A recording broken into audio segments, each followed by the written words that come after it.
اللهم صل وسلم وبارك على سيدنا محمد وعلى اله وصحبه اجمعين. معاكم ولاء، ودي قناتي كيكات وحلويات. النهارده هنعمل تورتايه مقاس 30 في 40 بالسبونش الاتنين بيضه، عشان ناس كتير جدا سالتني عليه، وتقريبا حاسه ان هو مش مفهوم شويه، مع انه يعني سهل، بس هنوضح فيه كده شويه تريكات. هنسمي الله كده ونبدا. ومعانا بيضتين، وطبعا المقدار ده انا هعمله 3 مرات علشان يطلع لي 3 طبقات. علشان اللي كانت بتقول لي انت عامله التورتيه دي كلها ببيضتين، لا احنا قلنا كل طبقه من السبونج، عشان احنا بنشتغل في صاج بيتعمل ببيضتين، يعني التورتيه كلها هتتعمل ب6 بيضات. المقدار ده هنضربه 3 مرات. معانا بيضتين. طبعا لازم يكون حجم البيض كبير، ويكون البيض طبعا من التلاجة ساقع. وكان حبيبتي اللي سألتني هو بيفرق ان كان ساقع او مش ساقع. طبعا بيفرق. السبونج لما بتعمليه ببيض ساقع بيبقى القوام بتاعه بيبقى اتقل، والقوام بيبقى اكتر. يعني البيض ما بيبقى سخن القوام مش بيربط بسرعه. حطيت بيضتين، وحطيت عليهم 75 جرام من السكر، اللي هو يعني نص كوباية هتشيلي منها معلقتين، وهتحطي معلقة من المحسن اللي هي وزنها 15 جرام.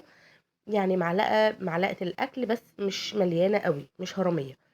ورشة الفانيليا، وهنضربهم على أعلى سرعة.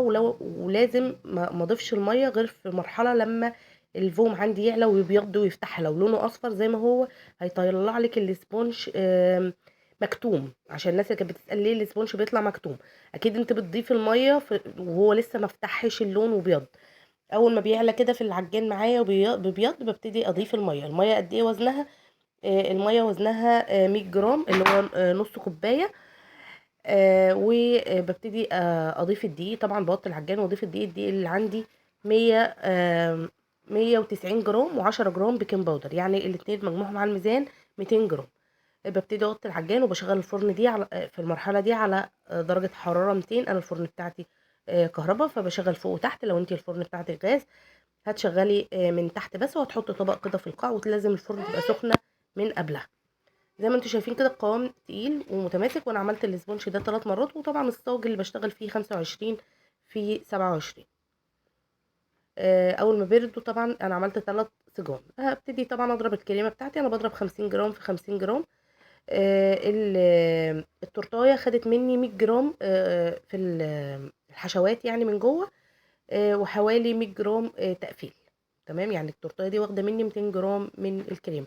طبعا انت لو بتشتغلي بمضرب، لا الكميه بتاعتك ممكن تبقى اكتر من كده. يعني ممكن تبقى تاخد مثلا 300 جرام من الكريمه، لان طبعا السبونشات في الكريمه في المضرب غير الكريمه في العجان. بصوا بقى، اليوم اللي كنت بعمل فيه 300 قطعة الجاتوه، وما كنتش بشتغل بالقعدة الدورة بتاعتي. فبنتي الله يبارك لها يعني حدفتها من البلكونة، لميناها من الشارع كده أجزاء. طبعا أنا هجمعها كده لأن ما كانش عندي غيرها أشتغل بيها، وعلى ما طلبت واحدة يعني، ولسه هتجيلي على يوم الخميس. فزي ما انتم شايفين كده بحاول ايه اجمعها. يعني يعني واشتغلت بيها الحمد لله، كانت تمام يعني. كان في حتت صغننه كده مش موجوده، بس عادي ما عطلتنيش يعني. بصوا ايه رأيكم في الفكرة اللي انا قلتها؟ والله عايزة اقول لكم ناس كتير جدا كلمتني من اماكن مختلفة. على قد ما انا ما عنديش مشاهدات، بس الحمد لله عندي يعني جمهور حلو جدا بيتواصلوا معايا كتير. يعني تلاقي المشاهدات عندي مش عالية قوي، بس والله يعني اغلبيتهم بيكلموني. اللي هتكلمني بس على الواتس يا جماعة تبعت لي رقم تليفونها، يعني تقول لي ده الرقم اللي هو بتاع الشغل بتاعها، والمكان فين. فاهميني؟ طبعا احنا اقترحنا فكرة كده الفيديو اللي فات، وقلنا ان اي حد حابب ان هو يتواصل معايا يقول لي مكان شغله، يعني هو قاعد فين او بيشتغل في انهي منطقة، عامل مثلا جروب او حاجة، بحيث الناس اللي بتطلب شغل مني في اماكن بعيدة وانا مش بقدر اوفرها لهم عشان التوصيل وكده. ممكن نقترح ان فلانة مثلا بتشتغل في المكان الفلاني وشغلها كذا، وده الجروب بتاعها، وهم يتواصلوا بقى مع بعض. وتبقى فتحة خير ولقمة عيش يعني، بالنسبة للناس اللي بادئة مشاريع جديدة. والكلام ده الحمد لله عملناه مع ناس كتير، والحمد لله يا رب يعني. الحمد لله على كل شيء. حبيبه قلبي كانت بتقول لي طب ما انت كده مش يعني ده رزقك وبتاع. لا لا، هو مش رزقي ولا حاجه، لان اصلا كده كده انا مش هعمل الاوردر. انا في كل الحالات مش هعمله لانه بعيد عليا. فيمكن ربنا يكرم لحد غيري ويفتح لها باب رزق. فلا خلينا ننفع ونستنفع. احنا لازم نفيد بعض. واي حد بيقول لي على اي معلومه على فكره انا يعني مش بتجاهلها ولا حاجه، وباخد بيها وبحاول اجربها. وبرضو اتكلمنا في موضوع العجانات والمضارب. لو واحدة مثلا عندها مضرب وعايزة تبيعه وهتشتري عجان مثلا، تبتدي تعرضه، تقول لنا عليه وتبعت لي الصور بتاعته وانا هعرضه. اي حد حابب يشتريه يتواصل معاها. واحدة عايزة تجيب عجان مثلا، وعايزة تجدد عجانها، ما تبيع العجان القديم، برضو تقول لنا ونعرضه. تخلي حد مثلا، واحدة عايزة تعمل مشروع جديد ومش معاها حق مثلا عجان جديد، وحابة تجيب حاجة مستعملة وتكون سعرها مثلا خفيف شوية، وبرضو التانية دي هتستفيد ودي هتستفيد. فانتوا قولوا لي برضو كده لقيت لو الفكرة دي تمام. ولو حد عنده حاجة حابب يبيعها، حابب يشتريها، يقول لنا يعني المكان فين. وانا هحاول برضو ايه اوصلكم ببعض، يعني فاهميني، او انتوا حاولوا تتواصلوا مع بعض عن طريق التعليقات.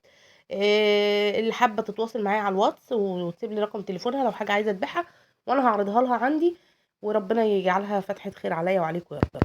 انا كده خلاص الحمد لله، يعني كنت بحاول اجمع ال القعده بتاعتي بتاعت التراب، وقلت برضو استفيد بالوقت ده اقول لكم على شويه الاقتراحات.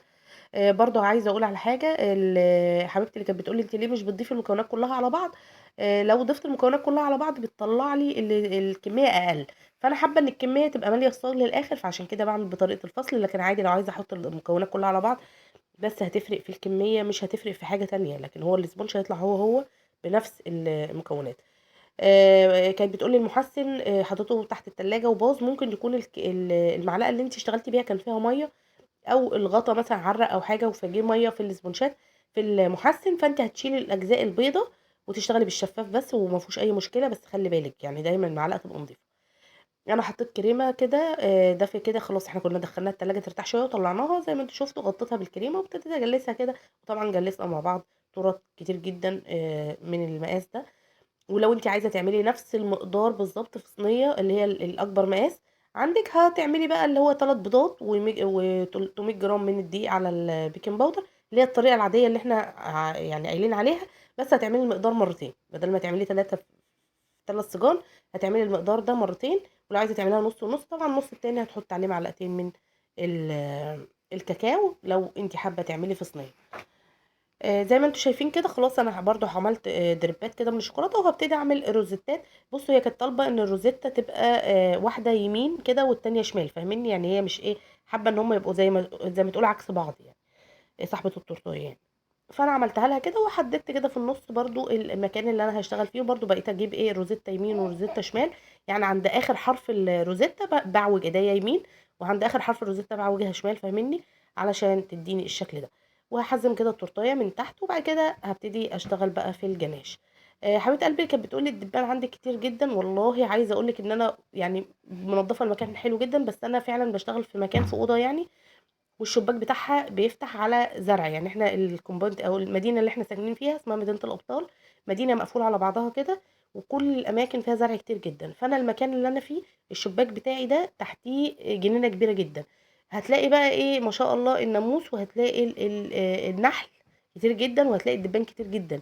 انا مجرد ما افتح بس حاولت ان انا اقفل يعني الشباك واشغل الاضاءه عاديه، بحس ان الاضاءه مش حلوه. يعني دايما الفيديوهات تحس ان هي غامقه كده.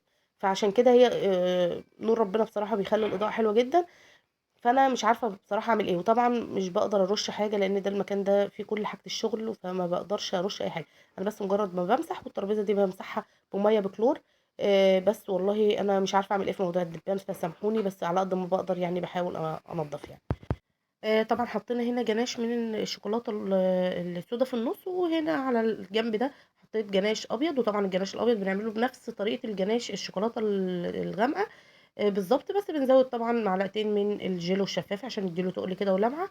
وبعد ما بخلص باللون الابيض ببتدي احط عليه نقطتين من اللون الاصفر، فبيديني اللون المستردة. يعني الثلاث درجات دول من الشوكولاته، يعني شوكولاته بيضه وشوكولاته غامقه الساده اللي هي يعني الثلاث درجات كده يعتبر من الشوكولاته. يعني حتى اللون اللي هو الاصفر او المسترد ده زي ما بقول لكم بنحط عليه اللي هو الماجيك. وطبعا ده احنا عملناه في حلقه الجناش الملون، وعملنا كل درجات الجناش الملون. طبعا كده خلاص انا دخلتها طبعا التلاجة تشد، ومش هينفع احط الحروف على الشوكولاته على الجناش قبل ما يشد، لان بيبقى يعني ممكن الحروف تنزل تحت. فلازم تخليها تشمع كده بحيث ان انت لما تحط الحرف يفضل ثابت في مكانه.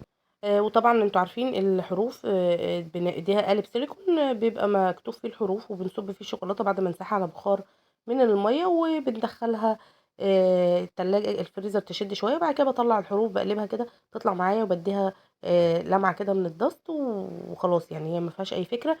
وحطيت طبعا بسكوت من اللوتس، وحطيت كريسبي من اللي هو البني، الناحية بتاعة الجناش الأبيض.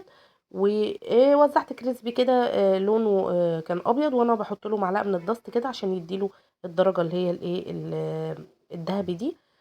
ويعني هي التورتايه ما فيهاش شغل كتير، بس الفينش بتاعها حلو جدا، والحمد لله عجبت صاحبتها جدا. وطلعتها بكام؟ طلعتها ب 350، والعلبة دي 30 في 40.